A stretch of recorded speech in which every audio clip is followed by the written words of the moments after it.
जय शिवराय मित्रांनो MahaDBT farmer scheme अर्थात कृषी विभागाच्या योजनांच्या अनुदानाच्या आणि पूर्वसंमतीच्या प्रतीक्षेत असलेल्या शेतकऱ्यांसाठी एक अतिशय महत्त्वाचा अपडेट आजच्या व्हिडिओच्या माध्यमातून जाणून घेण्याचा प्रयत्न करणार आहोत। मित्रांनो, राज्य शासनाच्या माध्यमातून कृषी विभागाच्या राबवल्या जाणारी योजना अर्थात महाडीबीटी फार्मर स्कीमच्या अंतर्गत जे काही शेतकऱ्यांनी 2020 पासून अर्ज केले होते परंतु पात्र झाले नव्हते, अशा सर्व शेतकऱ्यांना पात्र करून अर्जाचे जे काही कागदपत्र आहेत ते अपलोड करण्यासाठी सांगण्यात आलेलं होतं।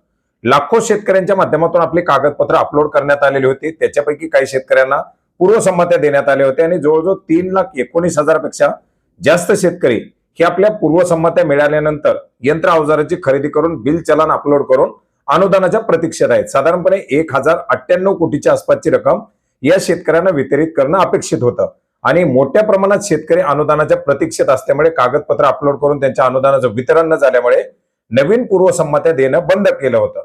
ज्या शेतकऱ्यांना पूर्वसंमत्या देण्यात आलेल्या होत्या अशा शेतकऱ्यांपैकी सुद्धा बऱ्याच मोठ्या प्रमाणात शेतकऱ्यांनी पूर्वसंमत्या प्राप्त झाल्यानंतर आपल्या यंत्र अवजाराची खरेदी केली नव्हती, कारण ज्यांनी पूर्वी यंत्र अवजाराची खरेदी करून बिल अपलोड केलेली आहेत त्या शेतकऱ्यांना देखील अद्यापपर्यंत अनुदानाचं वितरण झालेलं नव्हतं आणि अनुदानाचं वितरण होत नसल्यामुळे निधीची उपलब्धता कमी असल्यामुळे बरेच सारे शेतकरी ही यंत्र अवजारे खरेदी करण्यासाठी पाठीमागे पाहत होते किंवा त्यांनी पुढे त्याच्यामध्ये कुठलीही प्रक्रिया पार पाडलेल्या नव्हत्या।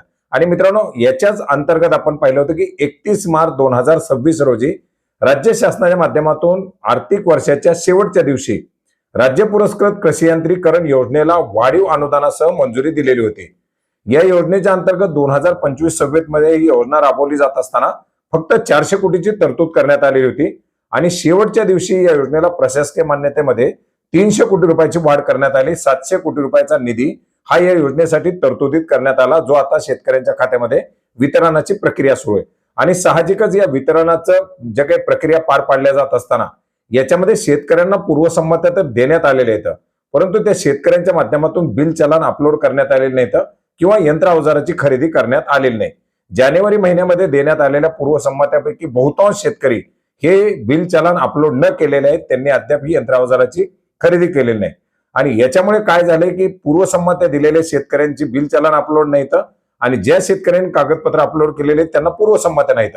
साहजिकच पुढील शेतकऱ्यांना आता पूर्वसंमत्या देण्याची प्रक्रिया सुरू करण्यासाठी ज्या शेतकऱ्यांना पूर्वी पूर्वसंमती दिलेली आहे त्यांना कागदपत्र अपलोड करण्यासाठीचं आवाहन करण्यात आलेले, त्यांना बिल चलन अपलोड करण्यासाठीचं आवाहन करण्यात आलेले, त्यांना देण्यात आलेल्या 45 दिवसाच्या कालावधीमध्ये एकंदरीत आपण जर पाहिलं तर 30 दिवसाचा कालावधी दिला जातो। याच कालावधीमध्ये बिल चलन अपलोड करण्यासाठी सांगण्यात आलेले, जर काही शेतकऱ्यांना विलंब झाला तर ते पुढे 41 ते 45 दिवसापर्यंत आपले बिल चलन अपलोड करू शकतात।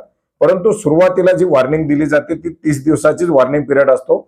याच कालावधीमध्ये शेतकऱ्यांना आपले बिल चलन अपलोड करायचे असतात। आता याच्यामध्ये जे शेतकरी बिल चलन अपलोड करतील त्यांना पुढे अनुदानाच्या वितरणाच्या प्रतीक्षेत पाठवलं जाईल आणि जे शेतकरी नवीन कागदपत्र अपलोड केलेले असतील त्यांना पूर्वसंमती देण्याची प्रक्रिया सुरू केली जाईल। मित्रांनो, आता या शेतकऱ्यांचा जो कालावधी आहे तो साधारणपणे 10 एप्रिल पर्यंत आहे।